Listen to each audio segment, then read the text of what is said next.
जय श्री राम, हर हर महादेव सभी को। जय Hind everyone, welcome back to the channel. This is Palak Mishra and today we are gonna discuss peasant movement. देखो आज हम क्या करेंगे ना, आज हम पीजेंट मूवमेंट को डिस्कस करेंगे। तो पीजेंट होते क्या हैं वो डिस्कस करेंगे, पीजेंट सोसाइटी के कुछ कैरेक्टरिस्टिक्स डिस्कस करेंगे, ठीक है। फिर हम पीजेंट मूवमेंट को 3 पार्ट्स में डिवाइड करेंगे, colonial, post colonial and contemporary, ठीक है। फिर जो जो ऑर्गेनाइजेशन बने किसान लोगों के लिए उसको देखेंगे ऑफकोर्स। फिर हम देखेंगे कि जो पीजेंट मूवमेंट है वो हमारे जो थ्योरीज ऑफ सोशल चेंज है उसके कौन सी थ्योरी को स्टूडेंट सेटिस्फाई कर रहा है वो देखेंगे। एंड डिफरेंट एग्जाम्पल्स देखेंगे with what are the leaders and where the place it is and each and everything we'll discuss here, okay? So without wasting any time, let's get started with this. चलिए शुरू करते हैं, let's begin. देखिए overview.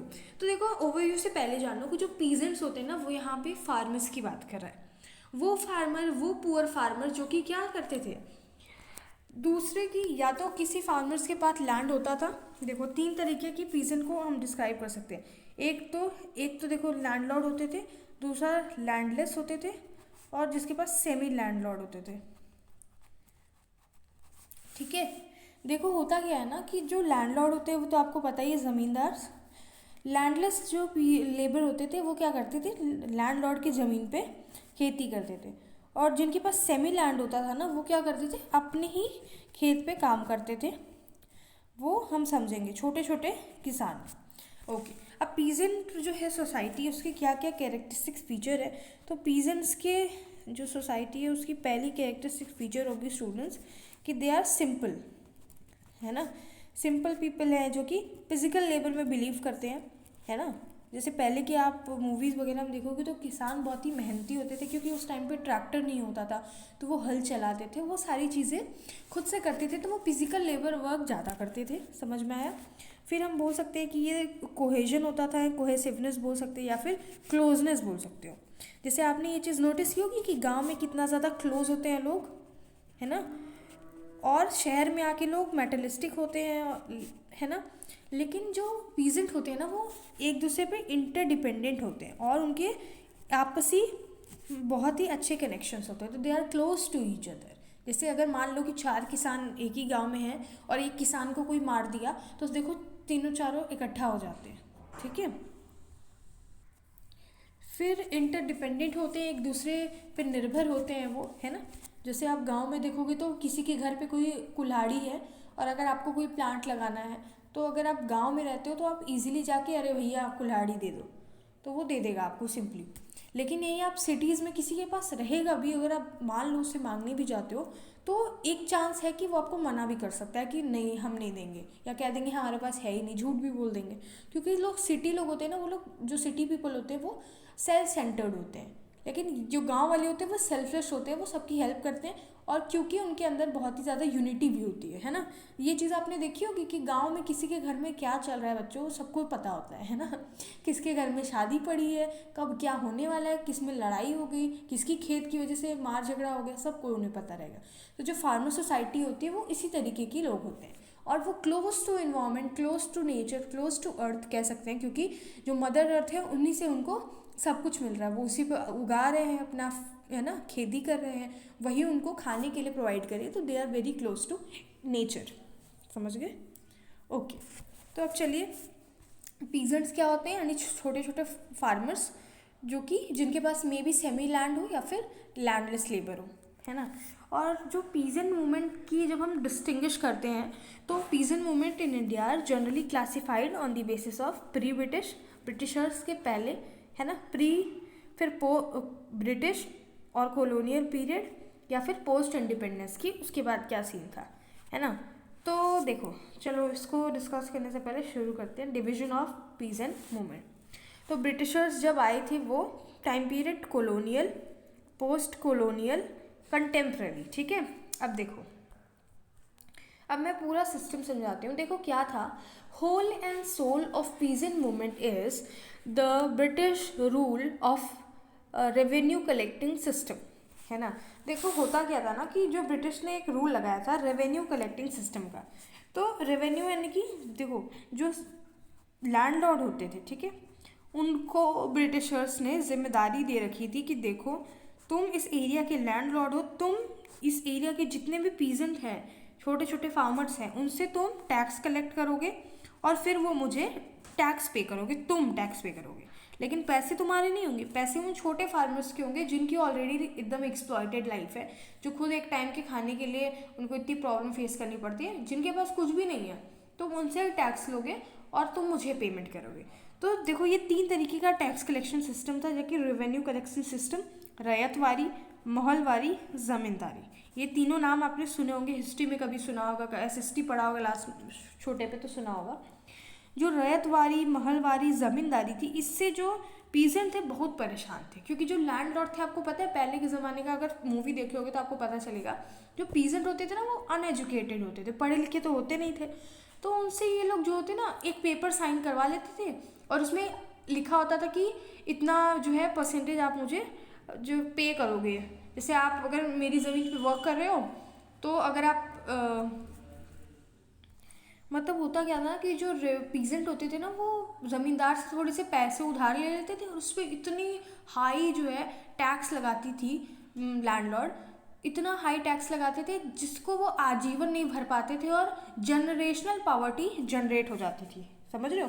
यानी आज तुम farmer हो, कल तुम्हारा बेटा भी किसान छोटा बन के उसी लैंडलॉर्ड के यहाँ मजदूरी करेगा और पूरी ज़िंदगी अपना काट देगा, क्योंकि लैंडलॉर्ड बहुत चालू होते थे, वो धोखे से ये सारा काम करते थे, है ना। तो जब आप एक बार पेपर साइन कर दिए फिर तो वो आपको कब्जे में कर ले कि अब तो तुम मेरे नौकर हो, मैं जैसे मन वैसे करवाऊँ। तो बहुत ही ज़्यादा एक्सप्लॉइट करते थे लैंडलॉर्ड, समझ में आया।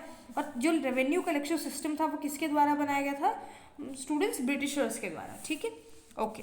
तो देखो इसमें क्या होता है ना, लैंडलॉर्ड और ब्रिटिश जो कनेक्शन था वो तो आपको पता ही चल गया। वेट, अब मैं आपको बताती हूँ कुछ फेमस मूवमेंट्स को, है ना, जिसको आप समझ सकते हो। अब देखो मूवमेंट्स को हम डिस्कस करेंगे ना, फिर आराम से एक एक चीज़ें डिस्कस करेंगे। देखो मैंने यहाँ पे पहले 2 चीज़ें समझेंगे, तेभागा मूवमेंट और तेलंगाना पीजेंट अपराइजिंग या तेलंगाना रेबेलियन मूवमेंट। ठीक है, इसको समझते हैं। जो 4th और 5th नंबर का है पहले, उसके बाद ये सारी चीज़ों को समझते हैं, क्योंकि ये सब ईजी एग्जाम्पल्स हैं। जो आपको मेन समझना है वो तेभागा एंड तेलंगाना है, फिर मैं आती हूँ उन सब पे। देखो तेभागा मूवमेंट 1946 टू 1947 में था, जो कि वेस्ट बंगाल में था। ये बहुत ही नोटेबल पीजेंट एजिटेशन था जो कि बंगाल में स्टार्ट हुआ था। किसके द्वारा स्टार्ट हुआ था स्टूडेंट्स? ऑल इंडिया किसान सभा। तो जो ऑल इंडिया किसान सभा थी वो तेभागा मूवमेंट को लीड कर रहे थे। और उसमें हो क्या है कि तेभागा का मतलब होता है 3 शेयर्स ऑफ क्रॉप।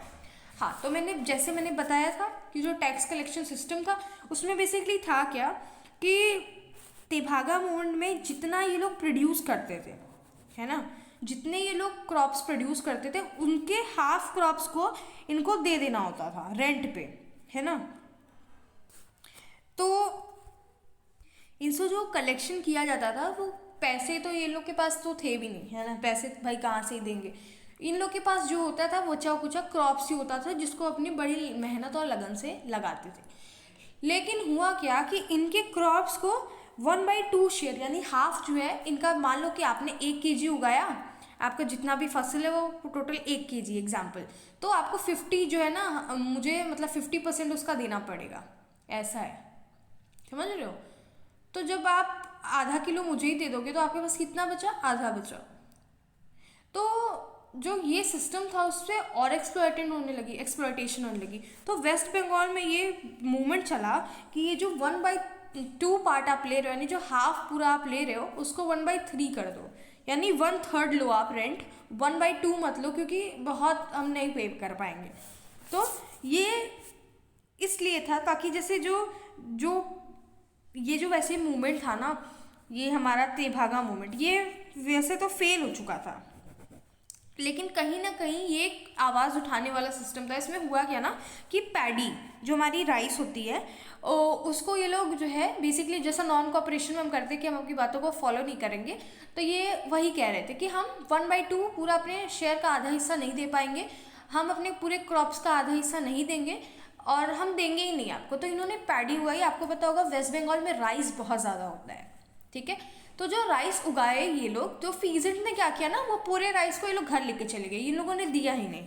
और उसके बाद होता क्या है कि जो मूवमेंट होता है हालांकि फेल हो जाता है ये, क्योंकि इतने जो हमारे पीजेंट सोसाइटी होते थे वो भले ही एक कदम उठाए थे, है ना, स्ट्रगल के अगेंस्ट, बट स्टिल वो फेल हो जाते हैं, क्योंकि इतना क्या बोलते हैं उसको, स्ट्रगल जो फेस कर रहे थे ये लोग ब्रिटिशर्स एंड लैंडलॉर्ड्स के थ्रू, वो इस चीज़ से उभर नहीं पाए एंड मना हो गया वो चीज़ कहीं ना कहीं। जो शेयर क्रॉपर्स थे ना, उन्होंने मना कर दिया था अपने मालिक को देने से वो चीज़, और फिर मतलब बेसिकली वो उन पे अत्याचार वो करते ही हैं और वो जीत जाते हैं, सुपीरियर जो होते हैं वो जीत जाते हैं, और जो ये लोग होते हैं जो हमारे शेयर क्रॉपर्स होते हैं वो मतलब इस मूवमेंट में हार जाते हैं, लेकिन कहीं ना कहीं यही दूसरी मूवमेंट को लीड करती है, ठीक है।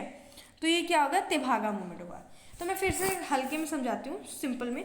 देखो जो तेभागा मूवमेंट है वो मूवमेंट किसानों ने ही, मतलब किसान ही थे इसके अगेंस्ट में, और ऑल इंडिया किसान सभा जो है इसको लीड कर रही थी। इसमें बेसिकली उनका डिमांड ये था कि जो 1/2 पार्ट जो रेंट ले रहे हैं, ठीक है, उसको 1/3 ले लें, क्योंकि हम इतना पे नहीं कर पाएंगे, और उन लोगों को हाफ पूरा चाहिए ही था। तो इन्होंने क्या किया, इन्होंने बोला कि हम अपने राइस को तो आपको देंगे ही नहीं, है ना। तो इन्होंने अपने सारे घर लेके चले गए, समझ में आया।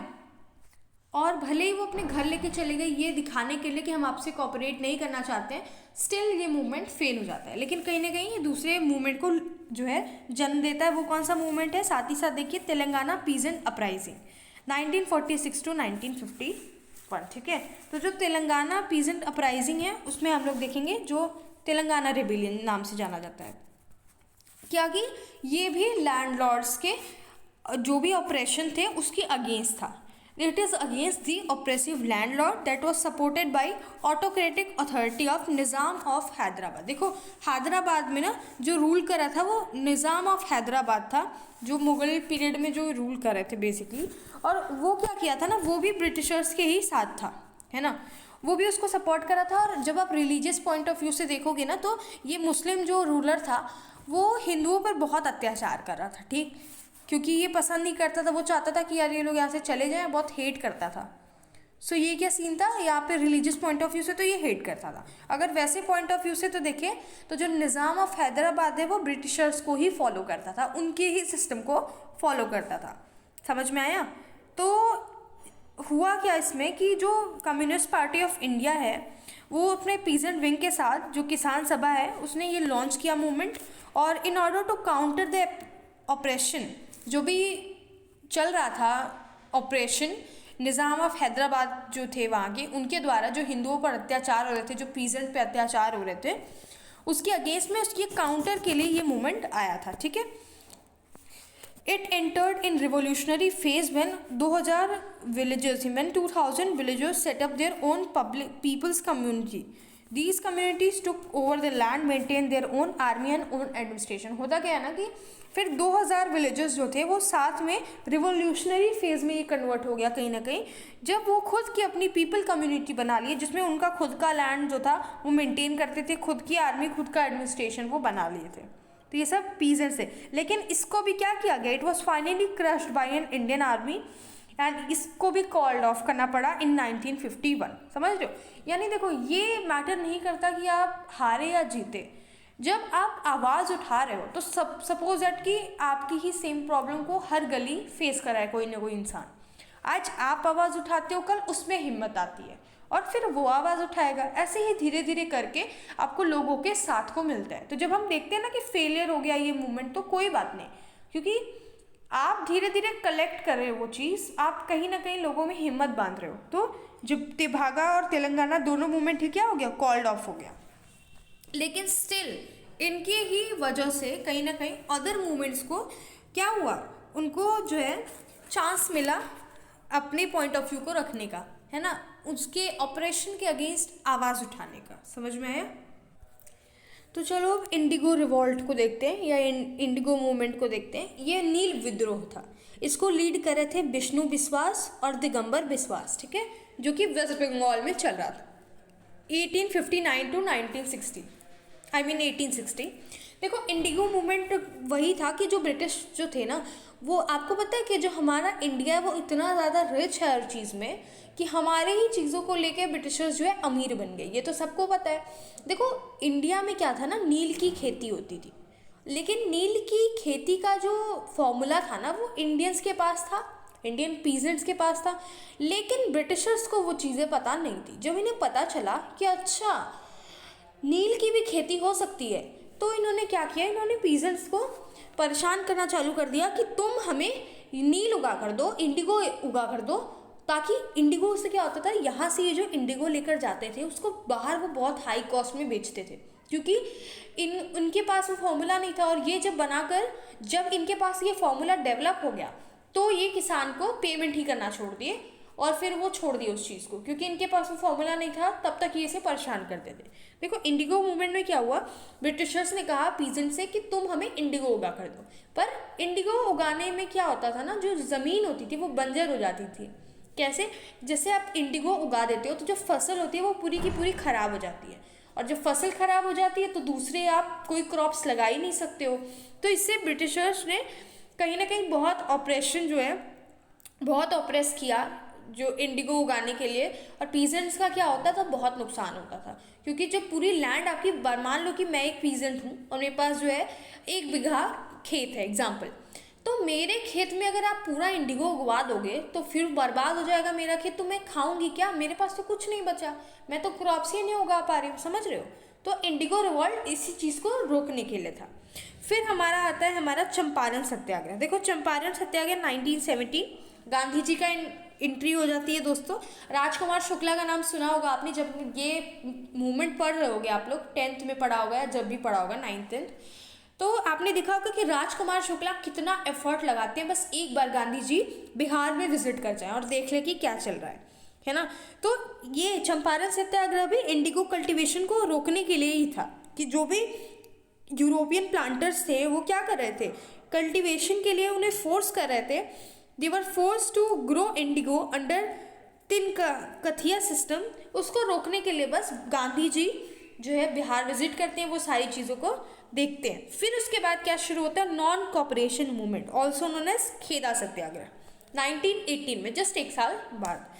खेदा सत्याग्रह भी गांधी जी और सरदार वल्लभ भाई पटेल के द्वारा जो है लीड किया जा रहा था। ये लीडर्स थे, फेमस लीडर। गुजरात, खेदा का है गुजरात में, तो प्लेस का नाम है खेदा, ठीक है। और गुजरात सत्याग्रह किस लिए था, जो farmers who are unable to pay the taxes, ठीक है। क्योंकि देखो हुआ क्या ना, जो खेदा सत्याग्रह इसलिए लॉन्च हुआ था कि जो फार्मर्स थे वो टैक्स दे ही नहीं पा रहे थे, क्योंकि उनका जो क्रॉप्स था ना वो फेलियर हो गया था। क्रॉप फेलियर की वजह से वो दे ही नहीं पा रहे थे टैक्स, और लेकिन ब्रिटिशर्स उन्हें बहुत ज़्यादा फेस कर रहे थे। तो इसीलिए सरदार वल्लभ भाई पटेल और गांधी जी मिल के खेदा सत्याग्रह चलाते हैं, ठीक है। फिर हम तेभागा मूवमेंट और तेलंगाना डिस्कस कर दी हूँ मैं। अब देखो आपका बहुत फेमस भूदान मूवमेंट। भूदान मूवमेंट जो है ना, विनोबा भावे, नाम सुना होगा आपने, बहुत ही फेमस पर्सनालिटी है। विनोबा भावे 1951 में तेलंगाना से ये मूवमेंट चलाए और पूरे नेशन वाइड ये मूवमेंट फैल गया। अब भूदान, सिंपल सी बात है, भू का दान यानी भूमि दान। इसमें है क्या, इसमें ये इनकरेज कर रहे थे लैंडलॉर्ड को, to encourage landlord to voluntary donate land to landless poor. जैसे जो भी गरीब किसान है जिनके पास थोड़ी भी ज़मीन नहीं है ना, जो मैंने बोला ना लैंडलेस लेबर, उनको लैंडलॉर्ड को इनकरेज कर रहे थे वो कि आप उन्हें ज़मीन बांट दी, क्योंकि लैंडलॉर्ड वॉज वेरी रिच, ठीक है। तो लैंडलॉर्ड को वो कहीं ना कहीं ज़मीन बांटने के लिए वॉलेंटरी, अपने मन से, कोई प्रेशर नहीं है, अपने मन से डोनेट करने के लिए, दैट इज़ वाई भू दान, दान यानी कि डोनेशन, और भू यानी कि ज़मीन, दैट इज़ लैंड, ओके। फिर हमारा बहुत ही famous Singur nano plant peasant movement पढ़ेंगे हम। देखो सिंगूर जो होता है ना, वेस्ट बंगाल की एक डिस्ट्रिक्ट है, और वेस्ट बंगाल में मैं बताऊंगी कि कैसे ममता बनर्जी उस टाइम के बाद से सरकार में आती हैं। तो जो उस टाइम की जो सरकार थी ना, वो क्या की, जो हमारे टाटा इंडस्ट्री है ना, टाटा को तो आप लोग जानते ही होंगे। टाटा ने डिसाइड किया कि हम मिडिल क्लास लोगों के लिए कार बनाएंगे, जो कि नैनो कार था, इसीलिए इसका नाम क्या है, Singur nano plant peasant movement. तो जो नैनो कार थी उसके लिए इन्होंने डिसाइड किया कि हम जगह देखेंगे, वेस्ट बंगाल सबसे अच्छी जगह है और आपको पता है कि वेस्ट बंगाल में राइस बहुत ज़्यादा होता है। तो गवर्नमेंट ने क्या किया, जब टाटा ने उनको रिक्वेस्ट किया कि हमें इतनी ज़मीनें चाहिए, हम अपनी फैक्ट्री लगाना चाहते हैं और ताकि हम वहाँ से कार बना सकें मिडिल क्लास को, तो गवर्नमेंट ने सैंक्शन कर दिया कि हाँ, साइन कर दिया उन्होंने कि हाँ आप ज़मीन को ले लो।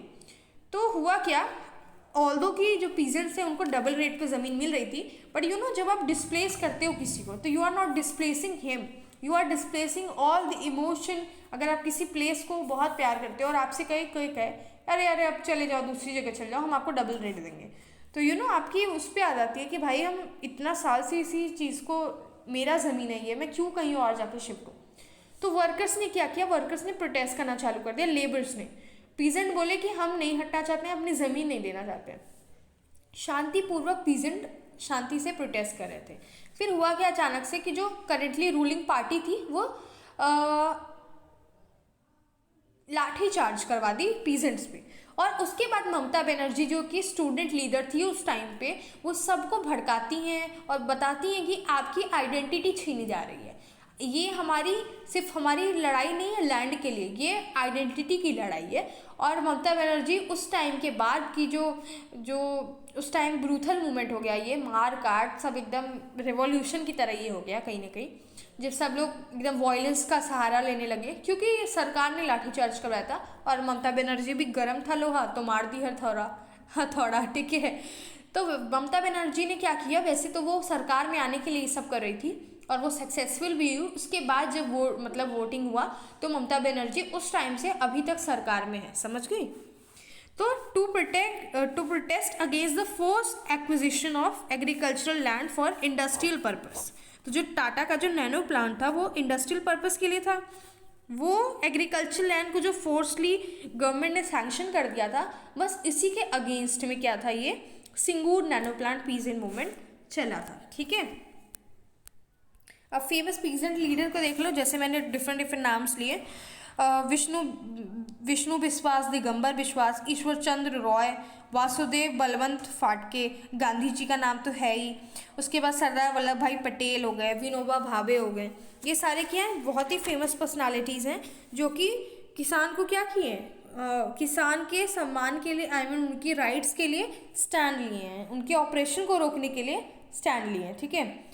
उसके बाद ये जो मूवमेंट है, अभी और कुछ भी बताना बाकी रह गया है, जो हमारा कंटेम्प्रेरी है, अभी ओवर नहीं हुआ है दोस्तों, ठीक है। देखो है क्या सीन, जो हमारा कंटेम्प्रेरी अगर हम देखें है ना, कॉलोनियल और फिर पोस्ट कॉलोनियल तो देख लिया, जो हमारा कंटेम्प्रेरी अब फार्मर मूवमेंट हो रहा है वो कहीं ना कहीं it is more an agenda rather than it anything else. जैसे मैंने आपको अभी रिसेंटली, आप लोगों ने, अभी तो टाइम हो गया बहुत जब मैं ये वीडियो बना रही हूँ, उसके 1-2 साल आई थिंक हो गया है आराम से, जो पंजाब में जो फार्मर्स प्रोटेस्ट कर रहे थे उनके कुछ स्पेसिफिक राइट्स थी related to MSP, minimum support price, वो तो ठीक है, बट वो जितनी भी डिमांड कर रहे थे उसके साथ वो एक और जो कि क्रिमिनल है उसको बाहर निकालने की भी डिमांड कर रहे थे।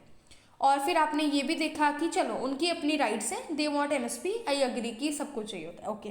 लेकिन ये भी देखा गया है कहीं ना कहीं फार्मर्स के पास इतनी बड़े बड़े ट्रैक्टर हैं और उनके पास इतनी सारी मशीन्स हैं। तो जब मैं पीजेंट कह रही हूँ, जब मैं बोल रही हूँ कि फार्मर्स मेरे पास पैसे नहीं है, मुझे एक पर्टिकुलर एमएसपी चाहिए क्योंकि मैं सस्टेन नहीं कर पा रहा हूँ इस अमाउंट से, तो how do you get all those machinery, all those tractors, आप कहाँ से इतने पैसे वाले दिख रहे हो, है ना। क्योंकि देखो अब पास्ट के जो मूवमेंट्स देख रहे हैं उसमें पीजेंट का स्ट्रगल था, उनके ऑपरेशन थे किस चीज़ पे, ब्रिटिशर्स इतना उन्हें फोर्स कर रहे थे उनके क्रॉप्स फेलियर पे भी, फिर उसके बाद इंडिगो उगाने पे, फिर किसी और चीज़ पे कि आप मुझे इतना क्रॉप दे दो, कहीं टैक्स दे दो, इतना सब कुछ कर रहे थे। तो क्या है ये, वो स्ट्रगल था उनका, कहीं ना कहीं वो अपनी जीविका ही नहीं चला पा रहे थे। बट इधर देखने को क्या मिल रहा है कंटेम्प्रेरी में, देखो I am not discussing it just because मुझे किसी को डिफेम करना है, मेरा ये पर्पस है कि अगर आप सोशियोलॉजी पढ़ रहे हो तो आपको पूरी दुनिया को एक कनेक्ट करके देखना है। है ना। जब आप मूवमेंट्स पढ़ते हो ना, तो आप सिर्फ, जैसे मैंने आपको दलित मूवमेंट पढ़ाया, तो मैंने आपको बताया कि कैसे दलित मूवमेंट का जो दलित पैंथर मूवमेंट था वो यूएस से जो है लिंक करके मैंने आपको बताया था कि वो उसकी आइडियोलॉजी से फिर यहाँ कंट्री इंडिया में आता है। समझ में आया? तो अगर मैं बोलूँ, अब फिर कोई अगर ये कहे कि नहीं मैम आप तो डिफेम कर रहे हो किसी चीज़ को, तो ये चीज़ गलत है। मेरा पॉइंट ऑफ व्यू है कि आपको कंटेम्प्रेरी में जो भी चल रहा है चीज़ें उसको भी बताऊं और पास्ट की चीज़ें बताऊं। एज अ सोशियोलॉजी स्टूडेंट आपको कनेक्ट करना आना चाहिए, क्योंकि आपका आंसर बहुत ही कॉमन लगेगा जब आप लिखोगे। आपके आंसर में और किसी नॉर्मल पर्सन के आंसर में, as a sociology student and as a normal student जिसने कभी छोटे पे पढ़ा है ये सब मूवमेंट, क्योंकि देखो आप जो मूवमेंट पढ़ रहे हो वो ऑलरेडी बुक्स में दिया होता है ना। आप जो मूवमेंट पढ़, मैंने आपको इंडिगो बताया, इंडिगो कौन नहीं पढ़ा है बचपन में, सब लोग जानते हैं। चंपारण पढ़ा है, खेदा पढ़ा है। तो आपके आंसर में और दूसरे के आंसर में डिफरेंस कैसे आएगा? तब तो आप जनरल आंसर लिख के चले आओगे, है ना। लेकिन अगर आपने पढ़ा है तो आपकी कॉपी अच्छी तभी लगेगी जब आप कनेक्ट करके दिखाओगे कि कंटेम्प्रेरी में क्या इशू था और पहले के ज़माने में क्या इशू था। This is the main reason कि मैं आपको ये पंजाब और हरियाणा के जो फार्मर्स जो प्रोटेस्ट कर रहे थे उसको कनेक्ट करके जस्ट बिकॉज दिखा रहे हैं। यस इट इज़ ट्रू कि फार्मर्स नीड एमएसपी, वो तो पता है, उनका डिमांड है, क्वाइट गुड डिमांड है कि भाई उनको चाहिए। लेकिन ऑन दी अदर हैंड हम देखने को मिल रहा है हमें कि वो इतने रिच दिख रहे हैं कहीं ना कहीं, है ना। वो जो है इतने बड़े बड़े ट्रैक्टर्स यूज़ कर रहे हैं, तो how we can say that कि उनके पास इनफ मनी नहीं है। इवन जब हम पंजाब हरियाणा की बात करते हैं तो वहाँ पे तो बहुत ही ज़्यादा लैंड उनके पास होती है ना। दे आर वेरी क्या बोलते हैं, they are fulfilled with land, हम कह सकते हैं, है ना। लेकिन जब हम यूपी बिहार के फार्मर्स की बात करते हैं तो उनका स्टेटस बहुत ही डिफरेंट है। समझ रहे हो? तो यही डिफरेंस होता है। आप जब कंपेयर एंड एनालिटिकल आपका जब पावर आ जाएगा ना, जब आप समझ पाओगे कि अच्छा सोसाइटी में ये जो मूवमेंट हुआ था ये एक प्रोपेगेंडा है या फिर एक रियल मूवमेंट है जो सच में स्ट्रगल को डिफाइन कर रहा है। That's it. समझ में आया? मेरा पर्पस ये वीडियो बनाने का था ताकि मैं आपको एक कंटेम्प्रेरी इशू का भी ग्लिम्स दे सकूँ। अब चलो, मूवमेंट्स जो होते हैं ना वो रूरल रिच फार्मर्स के आ गए हैं। जो कंटेम्प्रेरी में जो भी मूवमेंट्स लीड हो रहा है वो more than it is less than operation, it is more about their own personal fulfilment, है ना। ओन एजेंडा कह सकते हो, प्रोपेगेंडा बोल दो, चाहे जो बोलो। तो जो मूवमेंट है कंटेम्प्रेरी इंडिया का वो कैसा मूवमेंट है? रूरल रिच फार्मर्स मूवमेंट है। याद रखना, जो आंसर लिखना तो लिख देना कि when we see the contemporary movements in India related to peasants, तो we can say that there are rural rich farmer movement. अब चलो, कुछ यूनियंस भी बने हुए हैं, जैसे भारतीय किसान यूनियन बना, शेतकारी संगठन बना। ये सब क्या करते थे? ये सब जो हमारे रूरल पीजेंट्स थे उनके राइट को प्रोटेक्ट करने के लिए और उनके लिए स्टैंड लेने के लिए सारी चीज़ें बना था। ठीक है, ओके। चलो, आई होप आपको समझ में आ गया होगा दोस्तों पीजेंट मूवमेंट क्या था। इवन मूवमेंट आर दो सोशल पीजेंट मूवमेंट है, इवन नहीं है, sorry. Those peasant movement stand for their economic right, social right and identity. जो पीजेंट मूवमेंट है ना वो अपने इकोनॉमिक राइट के लिए था, लेकिन जो आज का मूवमेंट है वो अपनी आइडेंटिटी के लिए लड़ रहा है। ठीक है, सोशल राइट के लिए लड़ रहा है, जो कि कहीं ना कहीं क्या था, पहले ज़माने का जो पीजेंट मूवमेंट था वो कैसा था? ओल्ड पीजेंट मूवमेंट जो कॉलोनियल टाइम का था और पोस्ट कॉलोनियल टाइम का, वो रिफ्लेक्ट करता था the struggle of rural agrarian society और population against the exploitation of Britishers and landlord. ठीक है, जो इकोनॉमिक एक्सप्लॉयटेशन था, सोशल इनइक्वालिटी थी उनके साथ एंड ऑप्रेसिव गवर्नमेंट पॉलिसीज, इसके अगेंस्ट में पीजेंट मूवमेंट आया है। I hope it is clear, समझ में आया होगा आपको। अब चलिए कनेक्ट करती हूँ मैं। देखो, आपको मैंने बोला ना शुरू में कि मैं आपको कनेक्ट करना सिखाऊंगी। हालांकि जब हम थ्योरीज ऑफ सोशल मूवमेंट पढ़ते हैं तो कहीं भी हमको इस तरीके की सोशल मूवमेंट से कंपेयर नहीं करना होता है, but when we talk about a sociology student तो आपका मेन काम ही यही है कि आपको एनालिसिस करना है कि किस चीज़ को किस चीज़ से आप कनेक्ट कर सकते हो। समझ में आए? तो जो हमारा पीजेंट स्ट्रगल है वो क्या बताता है दोस्तों? जो कार्ल मार्क्स की थ्योरी है ना, उन्होंने जो कन्फ्लिक्ट थ्योरी दी है कि कन्फ्लिक्ट होता है सोसाइटी में दो लोगों के बीच में। कौन दो लोग? एक है हैव्स एंड दूसरे हैं हैव्स नॉट। एक जिनके पास है सब कुछ जो कि बोर्जोइस, एंड एक जो कि हैव्स नॉट है, जो कि पुअर है, जो कि प्रोलेटरिएट है। समझ में आया? तो कहीं ना कहीं आप ये देख रहे हो कि जो प्रोलेटरिएट है वो हमारे पीजेंट है और जो बोर्जोइस है वो हमारे लैंडलॉर्ड है, ब्रिटिशर्स है। ये चीज़ आप समझे?